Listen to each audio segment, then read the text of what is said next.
Olá, tudo bem? Eu sou o Dr. José Neto, sou nefrologista e clínico geral aqui em Belo Horizonte, no Brasil, e estou aqui hoje para discutir com vocês um pouquinho a respeito da infecção do trato urinário baseado em casos clínicos que vocês já receberam.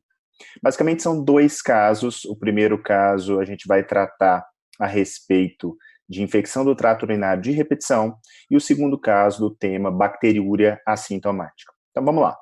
Eu não vou repetir os casos, eu não tenho nenhum conflito de interesse relacionado ao tema, eu vou entrar diretamente nas perguntas. E nessa primeira pergunta do caso de infecção do trato urinário de repetição, a gente vai discutir um pouquinho aqui a respeito tanto de epidemiologia quanto de alguns fatores de risco para isso acontecer. Só que antes disso, eu queria conversar com vocês a respeito do que é infecção do trato urinário. Então, a condição sine qua non nessa situação é que haja sintomas, sejam eles clássicos, do tipo disúria, algúria, polaciúria, dor supravesical, né, dor suprapúbica. Tudo isso é muito clássico na infecção do trato urinário, seja ela de repetição ou não. E em situações de extremos, principalmente em crianças e idosos, a gente tem sintomas mais atípicos, desde uma confusão mental, a uma inapetência, uma prostração intensa, isso tudo pode acontecer. Além disso, a infecção do trato urinário ela pode ser dividida classicamente em infecção baixa, que é a infecção basicamente da bexiga e dos anexos ali relacionados, e também a infecção alta, a infecção pielonefrite, a infecção do parênquima renal. Bom, o que é infecção do trato urinário de repetição? Essa infecção, essa classificação, ela foi definida arbitrariamente, baseado no número de infecções. E a primeira coisa que eu queria deixar como mensagem aqui é que isso é um norte. Isso não serve para a gente tratar isso de forma exata, arbitrária, sem desvios, sem arestas. Mas para nos nortear, pode ser considerado como infecção do trato urinário de repetição 2 ou mais infecções em 6 meses ou 3 ou mais infecções em 1 ano.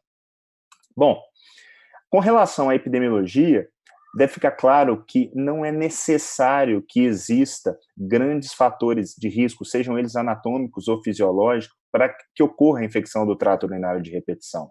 Inclusive, isso é bem frequente em mulheres jovens, rígidas, sem nenhum grande problema de saúde. Esse trabalho que eu cito aqui embaixo, publicado em 1990, ele mostra uma recorrência em colegiais de 27%, um novo episódio num período de 6 meses. E 2,7% dessas mulheres tiveram um segundo episódio, na realidade, uma segunda reinfecção, nesse mesmo período de 6 meses. Se a gente partir para outros trabalhos que mostram, por exemplo, a gente sabe que a infecção pela Escherichia coli é a mais frequente e parece que também ela pode ser promotora de maior possibilidade, maior probabilidade de recorrência. Trabalhos falam aí na faixa entre 40% e 50% de recorrência em mulheres com esse tipo de infecção por esse gene. Falando um pouco a respeito dos fatores de risco, sem dúvida nenhuma, a vida sexual ativa é disparado o grande fator de risco para a infecção urinária de repetição na mulher adulta jovem. Pode aumentar até em 60 vezes o risco de uma nova infecção.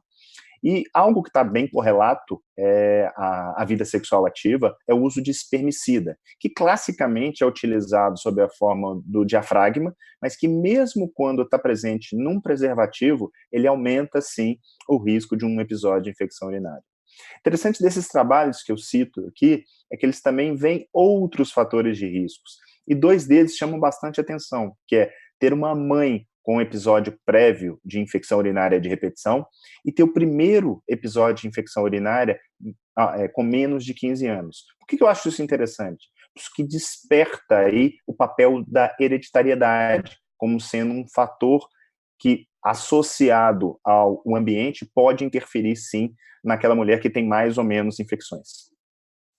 Por falar em hereditariedade, esse trabalho é bastante clássico, ele estudou a questão do fator de Lewis, o fator sanguíneo de Lewis, e os fenótipos não secretores, eles tiveram uma maior probabilidade, visto sob a forma de um risco relativo de 3,4 vezes, de desenvolver uma infecção. Então, não tem nada que a gente possa fazer do ponto de vista pragmático, mas isso literalmente nos mostra que é importante considerar que há algo não modificável, ou seja, o fator de risco genética para que essas infecções possam estar ocorrendo. Outros fatores de risco são alterações anatômicas. Os trabalhos nessa área eles não são muito ricos, na realidade, eu cito aqui 2 casos controle, sendo que o primeiro deles é positivo e o segundo é negativo. Os dados que eu mostro são do primeiro, mostrando que a incontinência urinária dá um odds ratio de 41 versus 9% naquelas mulheres que não tiveram, e vocês veem que tanto a cistocele quanto a presença do resíduo pós-miccional também foram fatores de risco associados a uma probabilidade maior de infecção. Bom, sabendo disso, a gente chega à nossa pergunta. Então, todas as primeiras 4 alternativas estão corretas. A única que está errado é a última. Por quê? Porque apesar da urocultura positiva, ter sido feita, ajudar muito, tanto no tratamento quanto depois de uma profilaxia, quadros clínicos bem descritos pelas nossas pacientes podem sim nos ajudar a dar o diagnóstico de itu de repetição, mesmo que eu não tenha documentado aquela infecção. É óbvio que quando os sintomas não são clássicos, eu preciso da urocultura para garantir que aquilo ali realmente é uma itu de repetição. Ok? A segunda pergunta, a gente vai tratar muito a respeito ainda de itu de repetição, sobre classificação e um pouquinho sobre diagnóstico. Então, vamos lá, separar o que é recaída de reinfecção, falar um pouco de exames de imagem. Então, eu gosto de usar muito imagens para as pessoas guardarem. Então, o que seria uma recaída? Seria algo antigo, seria algo que a pessoa já tem, ou seja, uma infecção antiga, ela já existe ali. Enquanto que uma reinfecção, ela vai ser uma nova infecção. Como é que eu vou dividir isso do ponto de vista de classificação? Também um número arbitrário, mas o número escolhido foram 14 dias. Então, se a infecção aparece até 14 dias após a finalização do tratamento antimicrobiano, eu tenho uma recaída. Se ela aparece após 14 dias, eu tenho uma reinfecção. Isso não é puramente bizantino. Eu tenho, sim, uma aplicabilidade prática para isso. Por quê? Primeiro, as reinfecções são bem mais frequentes. E segundo, quando eu tenho uma recaída, eu preciso de uma investigação urológica um pouco mais aprofundada. Através dessa investigação, eu posso achar algum tipo de algum déficit anatômico que pode estar propiciando essa recaída, a dificuldade de se tratar aquela infecção. Vale a pena solicitar exame de imagem para todo mundo com itu de repetição? Não, a minoria só. Isso não está muito bem definido na literatura, mas eu gosto muito dessa recomendação e acabo seguindo algo muito próximo disso que os autores do UpToDate dão. Quando solicitar exame de imagem? Em recaídas, pelo motivo que eu já citei para vocês, em infecções urinárias por proteus, porque normalmente são infecções complicadas, e estão muito relacionadas, muito associadas à nefrolitíase. Então, se o paciente tem história de ter passado um cálculo, também vale a pena eu ter uma ideia de como é que está a imagem desse paciente, até para ver o grau de metabolismo, né, se ele está metabolicamente ativo em termos de calculose. E ter hematúria é algo relativamente frequente nos pacientes com infecção urinária, mas persistir a hematúria, não. E aí, nessa situação, vale a pena fazer o exame de imagem. Qual deles? Ultrassom, tomografia? De maneira geral, prefere-se o ultrassom como exame inicial. Por quê? Primeiro, custo. Segundo, disponibilidade. E terceiro, não ter a radiação. É óbvio que a gente não vai ficar preso no ultrassom quando definitivamente tiver uma necessidade de se lançar a mão da tomografia. Por exemplo, numa calculose renal de ureter que não foi vista pelo ultrassom. Então, sabendo disso, qual que é a alternativa correta aqui? Vai ser a letra C. Por quê? Porque apesar das reinfecções serem mais frequentes, além disso, elas podem ocorrer até anos depois. Esse trabalho que eu cito aqui, um deles, mostra que até 3 anos depois, a mesma cepa, ela pode estar dando uma nova infecção. E lembre-se, apesar da recaída ser uma infecção que não foi tratado, a reinfecção, ela pode sim acontecer por uma mesma cepa que está presente ali como flora natural da mulher, no caso da infecção urinária de repetição. Outra coisa que é bem interessante levantar é que, apesar de poder acontecer até 3 anos depois, normalmente essas recorrências elas aparecem nos primeiros 3 meses. Isso é bem mais frequente. A terceira pergunta, a gente vai tratar a respeito das estratégias não antimicrobianas na tentativa de evitar uma nova infecção. E aí a gente entra num métier que eu sou extremamente apaixonado, que me faz brilhar os olhos, que é a medicina baseada em evidência. Então eu já adianto para vocês que todas essas opções aqui, elas podem ser utilizadas. Só que a minha pergunta aqui na questão é qual a melhor evidência para eu indicar? Então, para falar de evidência, a gente tem que ir na pirâmide das evidências. Eu estou pensando em hierarquia de evidências. E aí, o que eu busco? O topo da evidência, onde tenho as revisões sistemáticas e os ensaios clínicos randomizados. Sendo que a informação vem dos ensaios clínicos randomizados e pode ser agrupado sob a forma de uma revisão sistemática, mas que tem de ser feita dos ensaios clínicos randomizados, senão a evidência é fraca. Então, buscando na literatura a respeito das opções, eu cito aqui, por exemplo, o esvaziamento da bexiga pós-coito. Isso pode ser utilizado.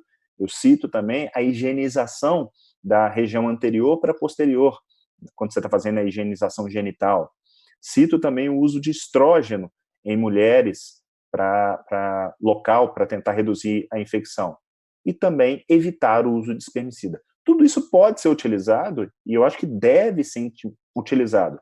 Só que a que tem maior evidência científica vem de um trabalho do ano passado, de 2018, mostrando que o aumento no consumo de água pode sim reduzir o número de infecções. Uma coisa super interessante, que até muito pouco tempo atrás a gente acabava recomendando, mas sem ter uma robustez científica tão grande. E olha que interessante esse trabalho publicado no JAMA. Ele pegou 140 mulheres saudáveis que tinham já o diagnóstico de ITU de repetição e que bebiam menos de 1,5 litro de água. E que, ao final das contas, tinha uma diurese menor do que 1,2 litro. Randomizou, pegou 70 em cada grupo e o grupo intervenção foi feito que eles tomassem, essas mulheres tomassem 1,5 litro de água a mais do que elas já vinham tomando. E as outras mulheres que ficaram no grupo controle mantinham o hábito de tomar até 1,5 litro. Eles testaram algo extremamente lúcido, que é um desfecho clínico, na verdade 2 desfechos clínicos, o número de cistites, que importa, e o curso de antibióticos, que importa para a mulher tanto do ponto de vista de efeitos colaterais associados ao uso, quanto ao próprio custo da medicação. E para ambos os desfechos, tomar mais água foi positivo. Então, menor número de cistites, 1,7 vezes 3,2, e menor cursos de antibióticos, de 1,9 versus 3,6. Ou seja, a gente está falando aqui de uma medida que não tem virtualmente risco, é tomar mais água, pode gerar aí talvez um transtorno social de ter que ir mais frequentemente ao banheiro, mas que tem evidência já bem robusta de que pode ajudar essas mulheres a minimizar o desconforto causado pelas ITUs de repetição. Então, a gente fica com a resposta, a letra C, de modo que é tentado que essas mulheres tomem pelo menos mais de 2 litros por dia, e aí com isso elas vão conseguir tentar minimizar essas infecções. A quarta pergunta, eu uso o próprio caso clínico, porque a nossa paciente ela topou fazer as mudanças sugeridas, mas mesmo assim ela mantinha quadros frequentes, ou seja, as medidas antimicrobianas não foram efetivas. Então, o que ela tem de opção? Ela tem opção de profilaxia, ela tem opção de tratamento, ela tem opção de outras drogas. O que pode ser feito? Então, tá. Com relação a antibiótico, profilaxia, ou seja, usar um antibiótico em dose baixa, isso mostrou-se já ser bastante efetivo, eu vou mostrar dados a respeito disso, mas, por outro lado, eu tenho o ônus dos efeitos colaterais associados. Eu tenho basicamente 2 possibilidades. A antibiótico profilaxia contínua, que é a mais tradicional, a mais clássica, e aquela pós-coito, onde a mulher só usa depois da relação sexual. Então, vamos lá. Essa revisão sistemática que saiu da Cochrane em 2007, perdão, não, na realidade 2008 mesmo, ela mostra alguns dados bastante interessantes. tanto em termos de recorrência microbiológica, ou seja, aparecer a bactéria numa urocultura, quanto recorrência clínica, há uma nítida redução com antibiótico profilaxia contínua, de 79% para recorrência microbiológica e de 85% para recorrência clínica. Só que é aquilo que eu falei, né? Tem um preço. Há um aumento dos eventos adversos. O que seriam esses eventos adversos? Maior quantidade de candidíase, tanto urinária quanto oral, distúrbios gastrointestinais e resistência bacteriana. Quanto? 78% maior risco relativo conforme constatado nessa revisão sistemática. Tá, o que eu posso fazer para minimizar esses efeitos colaterais? Usar menos é uma opção. Então, em vez de usar todo dia, eu vou usar só pós-relação sexual, só o pós-coito. Esse trabalho aqui, também um randomizado, pequenininho, ele fez esse teste usando a sulfatrimetropin em dose de 200 por 40 contra o placebo. E mostrou, sim, que a profilaxia pós-coito ela foi efetiva na redução da taxa de infecção. Qual que é o grande problema? A mulher lembrar. Do ponto de vista pragmático, ela tem que lembrar de tomar depois do coito. E outra, não é qualquer mulher com infecção do trato urinário de repetição que se encaixa nesse tipo de profilaxia. São aquelas que nitidamente têm a sua infecção associada ao aumento da atividade sexual. Bom, uma outra opção seria o tratamento. Eu vou esperar e quando tiver a infecção urinária eu vou tratar. Eu tenho basicamente duas opções. Uma óbvia, que é a paciente procurar o médico e ter o tratamento guiado pelo seu nefrologista. A outra opção é o autotratamento. E talvez a grande dúvida com relação a esse autotratamento seja a capacidade, a acurácia da própria paciente dar o diagnóstico. Esse trabalho é bem interessante com relação a isso, ele mostra que o autodiagnóstico foi correto nesse trabalho em 92% dos casos, ou seja, em mulheres que estão bem engajadas, que entendem bem sua doença, parece sim ser uma boa opção para minimizar o desconforto causado pelo tratamento naquelas pacientes que optaram junto com seus médicos por não fazer algum tipo de profilaxia, seja pela razão que eles definirem. Então, a gente vê que, nesse caso, as 4 primeiras opções estão corretas e a última, ela está errada. Por que ela está errada? Não significa que não há possibilidade disso ser verdade. Mas hoje a gente tem uma evidência extremamente escassa, apesar de se utilizar de forma relativamente liberal cranberry, metenamina na prática clínica, os pacientes, na realidade, os médicos, eles não têm uma robustez científica tão grande para justificar o uso dessas situações. A quinta pergunta fala a respeito de algo que tem sido cada vez mais discutido e que eu gosto bastante, que é a decisão compartilhada, ou seja, tem que acabar aquela coisa do profissional de saúde querer definir pelo paciente, ele tem que ser um tutor e ajudá-lo na sua decisão. Isso é fazer decisão compartilhada, é apresentar as possibilidades para o paciente e ajudá-lo na sua definição. Não é também empurrar a definição para o paciente e para a família. Então, numa decisão compartilhada com a nossa paciente, ela optou por fazer, junto ao médico, uma antibiótico profilaxia contínua com nitrofurantoína, e isso é nitrofurantoína escolha do seu nefrologista. E aí, com relação a isso, ela cai naqueles problemas. Primeiro, os eventos adversos, que eu já citei, eles existem, então é bem documentados conforme essa revisão sistemática da Cochrane, que eu já mostrei ao longo da apresentação. Outros trabalhos, esse trabalho do Lancet, número 2, do ano passado, ele mostra, sim, que mesmo em doses baixas, conforme é utilizado na profilaxia de infecção urinária, isso pode gerar resistência bacteriana, isso é um problema tanto de saúde pública quanto para a própria paciente num curto, médio prazo, e há um transtorno da flora intestinal que isso já foi verificado e tem uma representação clínica, sim, sob a forma principalmente de diarreia e sob a forma de dor abdominal, são as duas principais. Com relação ao tempo de antibiótico profilaxia, isso não é muito bem definido, não existe, em princípio, um tempo mínimo, mas habitualmente não se usa menos do que 3 meses a partir do momento que você definiu utilizar. Obviamente, naquela mulher que está se dando mal, que está tendo muito evento adverso, eu posso suspender isso antes de completar os 3 meses. Mas já existem alguns relatos na literatura com nitrofurantoína sendo utilizado por mais de 1 ano, sulfametoxazol trimetoprim utilizado por até 5 anos, como preventivo no caso de infecções do trato urinário de repetição. Vale lembrar o seguinte, não parece haver um efeito residual. O que significa isso? Significa que parou, a probabilidade daquela mulher voltar a ter novas infecções, ela existe. Então, é muito importante, mesmo num cenário de antibiótico profilaxia, se bater na tecla das medidas não farmacológicas, para naquele momento que você optar junto com o seu paciente em suspender o antibiótico profilático, a probabilidade de recidiva seja menor. Bom, então, baseado nisso, a resposta correta aqui é que o uso da nitrofurantoína, e eu já citei também que há evidência para sulfatrimetoprim, pode ser utilizado por períodos um pouco maiores.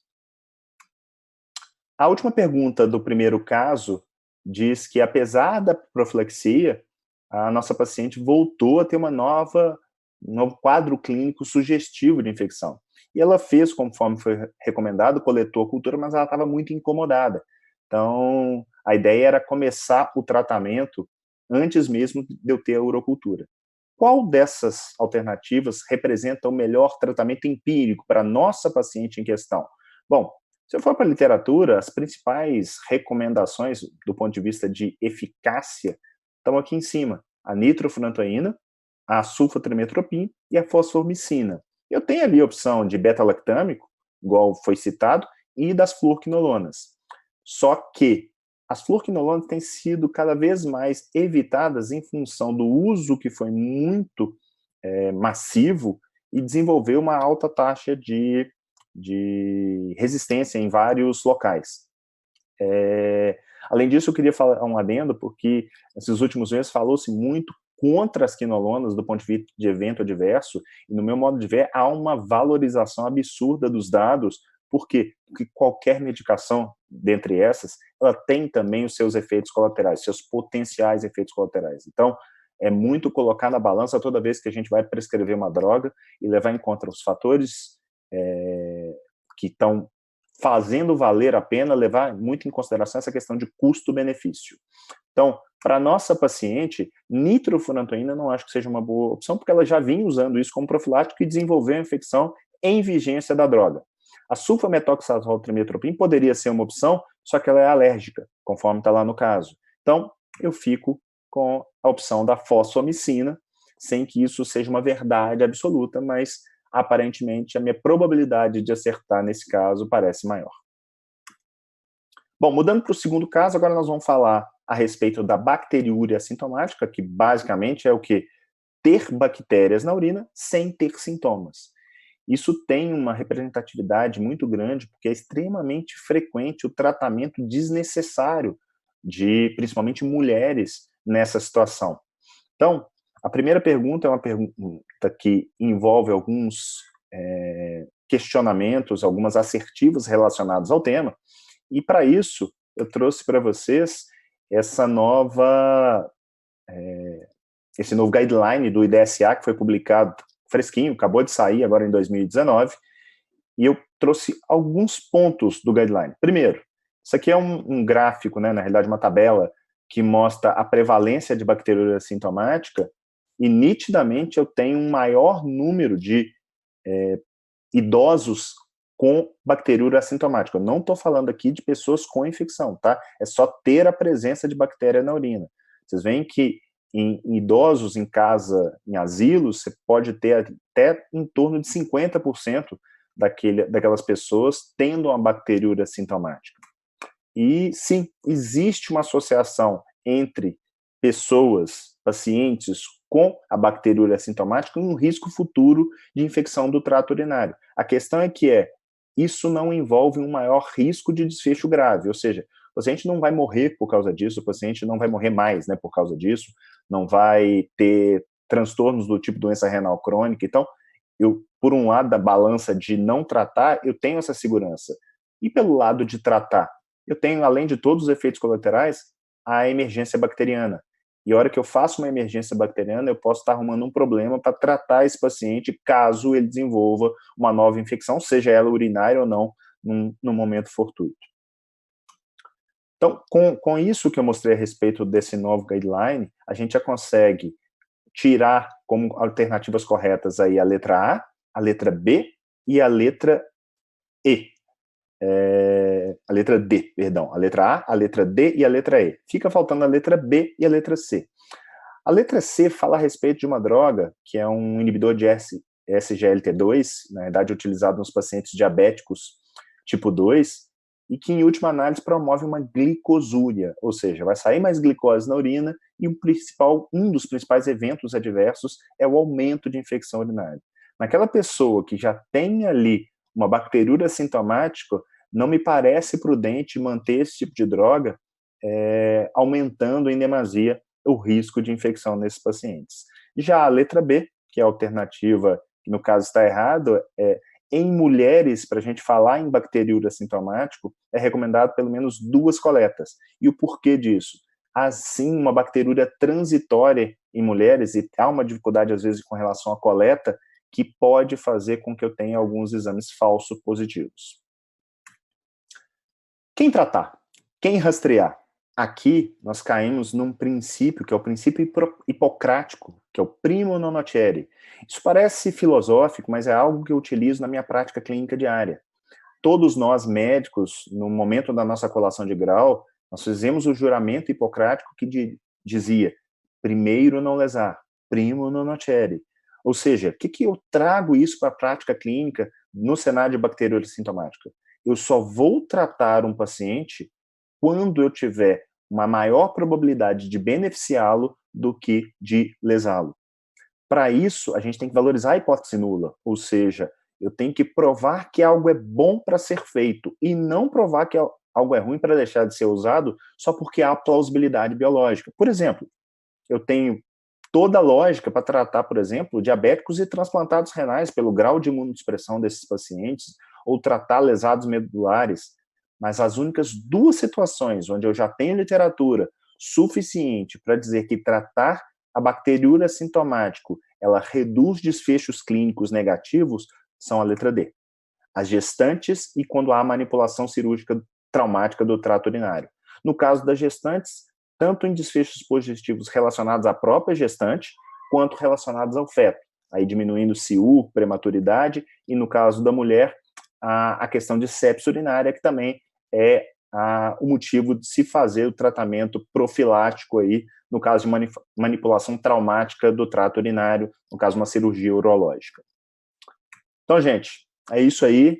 Eu espero que tenha ficado claro e eu estou super à disposição aí para, no momento preciso, estar conversando com vocês um pouquinho a respeito do tema. A gente vai fazer uma discussão bem interessante a respeito desse assunto que tanto me encanta. Então, aí meus contatos, qualquer coisa eu estou à disposição. Grande abraço. Tchau, tchau.